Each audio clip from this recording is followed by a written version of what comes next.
एक breaking news आहे। बीडच्या परळी तालुक्यातील मरवाळी गावचे सरपंच बापू आंधळे यांच्यावर 29 जून 2024 रोजी गोळीबार करण्यात आला होता आणि परळी शहरातील बँक कॉलनी परिसरात हा थरार घडला होता। तर या घटनेमध्ये बापू आंधळे यांचा जागीच मृत्यू झालाय। आता या प्रकरणावरून जितेंद्र आव्हाड यांनी वाल्मिक कराडवर गंभीर आरोप केलाय। बापू आंधळे खून प्रकरणावरून राष्ट्रवादी एसपीचे जितेंद्र आव्हाड यांनी एक ट्विट केलेला आहे। एक व्हिडिओ त्यांनी ट्विट केलाय ज्यामध्ये 29 जून 2024 मध्ये म्हणजेच मागच्या वर्षी जून महिन्यामध्ये नेमकं काय घडलेलं होतं, महादेव गीते यांच्यावर वाल्मिक कराडच्या सांगण्यावरून हल्ला झाल्याचा आरोप करण्यात आला आहे। तसंच जखमी इसमाचा अंबाजोगाई मेडिकल कॉलेजमध्ये उपचार घेतानाचा व्हिडिओही आव्हाडांनी शेअर केलाय। यामुळे मोठी खळबळ माजली आहे। तर वाल्मिक कराडचा पाय आणखी खोलात जाण्याची शक्यता आहे। अजित पवार गटाचे सरपंच बापू आंधळे यांचा 29 जून 2024 ला गोळ्या घालून त्यांचा खून करण्यात आला होता। तर जुन्या वादातून त्यांची हत्या करण्यात आली होती। परळी शहरातील बँक कॉलनी भागामध्ये त्यांच्यावर गोळीबार झाला होता। या प्रकरणामध्ये बबन गीते, मुकुंद गीते, त्याचबरोबर महादेव गीते, राजाभाऊ निहरकर आणि राजेश वाघमोडे यांच्यावर गुन्हा दाखल करण्यात आला होता। पण आता जितेंद्र आव्हाड यांनी केलेल्या ट्विट नंतर या प्रकरणामध्ये नवा ट्विस्ट आल्याचं दिसतंय।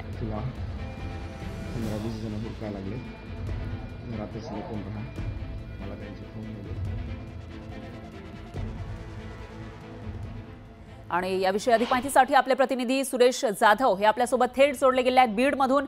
सुरेश, काय सांगाल, बीडमध्ये नेमकं चाललंय काय, असा सवाल उपस्थित होतोय? कारण मागील काही दिवसांपूर्वी सरपंच संतोष देशमुख यांची हत्या झाली होती, त्याच्यानंतर महादेव मुंडे असतील किंवा आता आंधळे यांच्याही हत्या झाल्याचं खळबळजनक असा व्हिडिओ समोर आलेला आहे। तर या ज्या घटना आहेत त्याच्या मागे नेमकं कोण आहे असाही सवाल उपस्थित होतोय। जितेंद्र आव्हाड यांनी बापू आंधळे खून प्रकरणामध्ये जो व्हिडिओ एक्स पोस्टवरती केलेला आहे त्या पोस्टनंतर आता खळबळ उडालेला आहे। विशेष म्हणजे या प्रकरणामध्ये आता वाल्मिक कराडांनी जो व्हिडिओ पोस्ट केला आहे त्या व्हिडिओमध्ये जे महादेव गीते नावाचे इसम आहेत त्यांनी जो आरोप केलेला आहे की हा जो सगळा प्रकार घडला आहे तो प्रकार वाल्मिक कराड यांच्या सांगण्यावरून घडलेला आहे अशा पद्धतीने देखील त्या व्हिडिओमध्ये सांगितलं गेलं आहे। विशेष म्हणजे मी घरी होतो आणि घरी असताना माझ्या घरावरती येऊन 8 ते 10 व्यक्तींनी सुरुवातीला विटांना लाकडांनी माझ्या गाड्यांची तोडफोड केली, घरावरती गोळीबार केला आणि त्या गोळीबारामध्ये मला 3 गोळ्या लागल्याचं देखील ते जे महादेव गीते आहेत त्यांनी सांगितलं। आणि विशेष वाल्मिक कराड यांनी तुम्हाला बंगल्यावरती बोलवलं आहे, तुम्ही जर नाही आलात तर तुम्हाला अशा पद्धतीने केलं जाईल, या पद्धतीने हा प्रकार सगळा घडल्याचं त्या व्हिडिओमध्ये सांगितलेलं आहे। त्यामुळे एकंदरीत जर आपण बघितलं तर जितेंद्र आव्हाड यांनी बापू आंधळे खून प्रकरणाच्या अनुषंगाने जो व्हिडिओ पोस्ट केला आहे त्यामुळे या प्रकरणाला पूर्णतः दिशा वेगळी झाली। आता या अगोदर बापू आंधळे खून प्रकरणामध्ये महादेव गीते, बबन गीते यांच्यासह इतर जे आरोपी आहेत त्यांच्यावरती गुन्हा दाखल करण्यात आला होता। त्यापैकी काही आरोपींना अटक करण्यात आली आहे। तर त्यातले जे आरोपी आहेत ते न्यायालयीन कोठडीमध्ये बीड जिल्हा मध्यवर्ती कारागृहामध्ये आहेत। यामध्ये महादेव गीते हा देखील बापू आंधळे खून प्रकरणामध्ये आरोपी आहे आणि तो सध्या मध्यवर्ती कारागृहामध्ये आहे। मात्र जो व्हिडिओ समोर आला आहे तो उपचार घेत असतानाचा व्हिडिओ आहे आणि यामध्ये नेमका बापू आंधळे याचा खून कोणी आणि कशा पद्धतीने केला, कोणाच्या सांगण्यावरून केला हे जे सांगितलेलं आहे, हा जो दावा त्या महादेव गीते यांनी केला आहे त्यामुळे आता नेमकी खळबळ उडाली।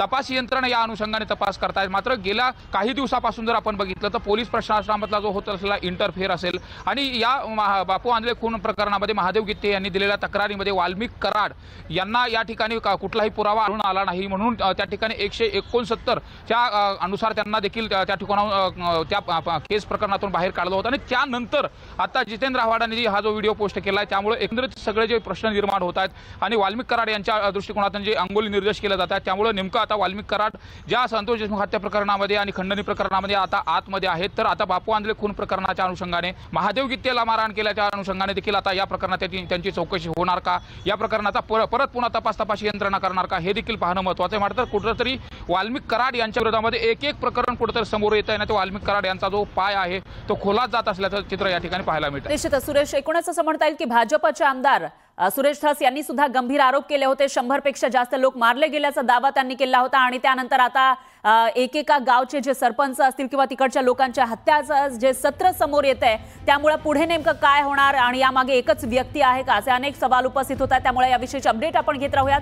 दरम्यान धन्यवाद तुम्ही दिलेल्या या सविस्तर माहितीसाठी।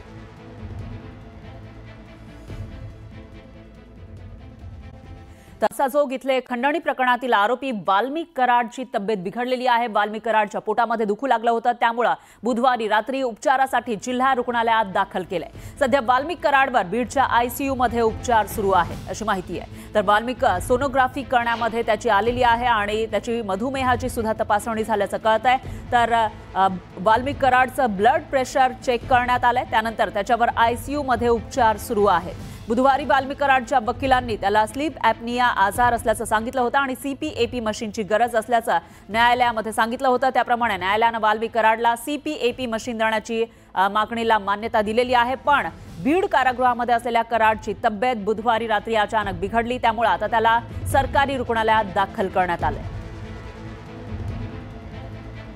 तर संतोष देशमुख यांची हत्या आणि त्याचबरोबर खंडणी प्रकरणामध्ये आरोपी वाल्मिक कराड हा सध्या जेलमध्ये आहे आणि न्यायालयीन कोठडी त्याला सुनावण्यात आलेली आहे। त्याचबरोबर बुक्का सुद्धा लावण्यात आला आहे। त्या पार्श्वभूमीवर त्याला एवढ्या तरी जामीन मिळणं कठीण आहे, पण अशामध्ये त्याला आता आजार नेमके कोणकोणते आहेत ते समोर येताना दिसत आहेत। दरम्यान यावर प्रतिक्रिया देण्यासाठी अंजली दमानिया या आपल्यासोबत जोडल्या गेल्या आहेत, ज्या या सर्व प्रकरणामध्ये वारंवार खुलासे करताना दिसत आहेत। दरम्यान अंजली दमानिया जी आपण बघतोय खुनाचा गुन्हा आहे, त्याचबरोबर खंडणी असेल किंवा इतरही वेगवेगळे प्रकरणं समोर येत आहेत वाल्मिक कराडशी संबंधित, मात्र आता त्याच्या आजारांची एक यादी समोर येऊ लागलेली आहे। मशीनची मागणी करण्यात आली होती आणि आता तब्येत बिघडल्यानं हॉस्पिटलाइज करण्यात आले। तुमच्याकडे या विषयीची काय माहिती आहे?